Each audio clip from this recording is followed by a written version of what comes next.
அமெரிக்காவுக்கு பதிலடி தருகிற ஈரானை கண்டிக்கிறார் என்பது விந்தையாக இருக்கிறது. இந்த சூழலில்தான் பிரதமர் கையாளுகிற இந்த வெளியுறவு கொள்கை இந்திய தேசத்தின் பாதுகாப்புக்கு உகந்ததாக இல்லை, மக்கள் நலன்களுக்கு ஏற்புடையதாக இல்லை என்பதை சுட்டிக்காட்டவும் இந்திய ஒன்றிய அரசு உலகப்போர் மூடாத வகையில் உடனடியாக அமெரிக்காவும் இஸ்ரேலும் ஈரான் மீது நடத்துகிற ஏவுகணை தாக்குதல்களை நிறுத்த வேண்டும் என்று வலியுறுத்தவும் இந்த ஆர்ப்பாட்டங்களின் ஊடாக நாம் கோரிக்கை வைத்துள்ளோம். இந்திய அரசு ஈரான் மீது நடத்தப்படுகிற ஏவுகணை தாக்குதல்களை நிறுத்த வேண்டும் என்று வலியுறுத்தி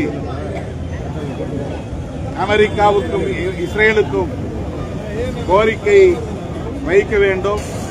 மக்களவையில் மாநிலங்களவையில் இது குறித்து விவாதிக்க அனுமதிக்க வேண்டும் என்று விடுதலை சிறுத்தைகள் கட்சியின் சார்பில் இன்னைக்கு தேர்தல் தேதி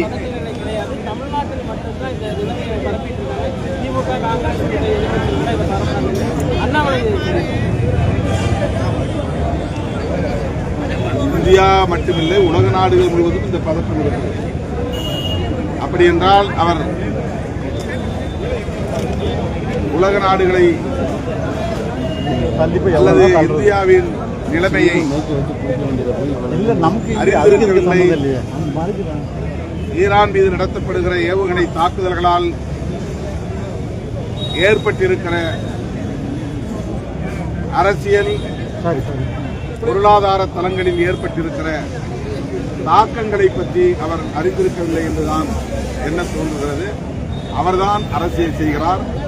இது ஒன்றும் தேர்தலுக்கான போராட்டம் இல்லை, மக்களுக்கான போராட்டம்.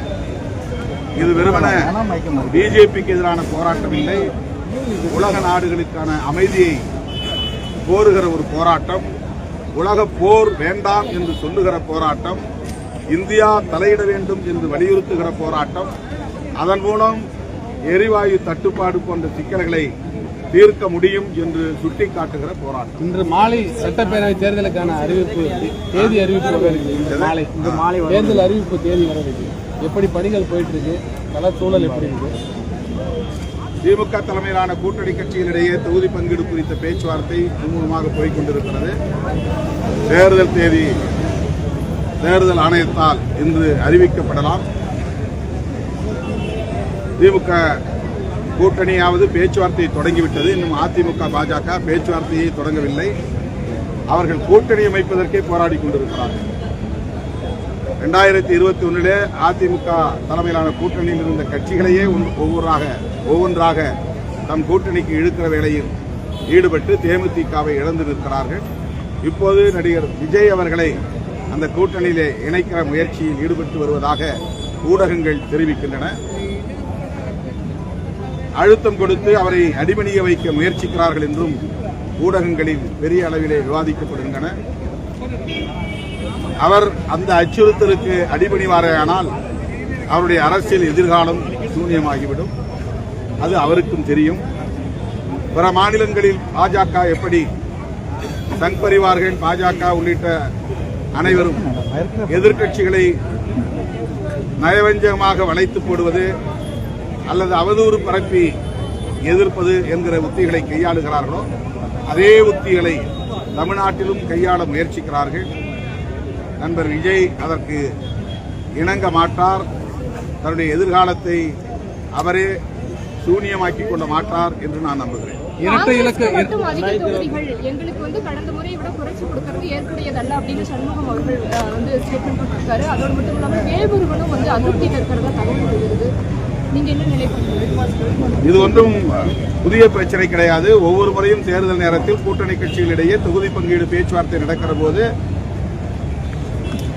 மாறுபட்ட கருத்துக்கள், முரண்பட்ட கருத்துக்கள் விவாதங்களின் போது வரத்தான் செய்யும். ஆனாலும் இறுதியில் சுமூகமான தீர்வை காண்போம். ஆகவே இந்த கருத்துக்களால் இடதுசாரிகள் கூடுதல் தொகுதி கேட்கிற நிலையில் சொல்லப்படுகிற கருத்துக்களால் மதசார்பற்ற முற்போக்கு கூட்டணிக்கு எந்த பாதிப்பும் நேராது என்று நான் நம்புகிறேன். விடுதலை சிறுத்தைகள் 2026 சட்டமன்ற தேர்தலில் விசிக எத்தனை தொகுதியில் போட்டியிட்டார்? அந்த இரட்டை இலக்கங்கிறது கிடைக்க வாய்ப்பு இருக்கா? அதுதான் தகவல். நீங்கள் சொன்னதுதான் தகவல். இல்ல இரட்டை இலக்கங்கிறது கிடைக்க பேச்சுவார்த்தைக்கு பிறகு உறுதிப்படுத்தப்பட்ட தகவல். இல்ல இரட்டை எத்தனை தொகுதியில் விசிக போட்டியிட்டார்? ஒவ்வொரு கட்சியா பேசிட்டு இருக்காங்க. ஒவ்வொரு நேற்று கட்சியா முதலமைச்சரை சந்தித்து இல்ல, பேசிருக்கீங்க. அது ஒரு தனிப்பட்ட சந்திப்பு. அது ஒரு நன்றி சொல்லுவதற்காக போயிருந்த சந்திப்பு. அந்த சந்திப்பிலே தொகுதி பங்கீடு குறித்து, தேர்தல் குறித்து எதுவும் நாங்கள் பகிர்ந்து கொள்ளவில்லை. எத்தனை தொகுதியில் சார் போட்டியிட்டார் 2026? அதெல்லாம் 2 நாள்ல தெரியும்.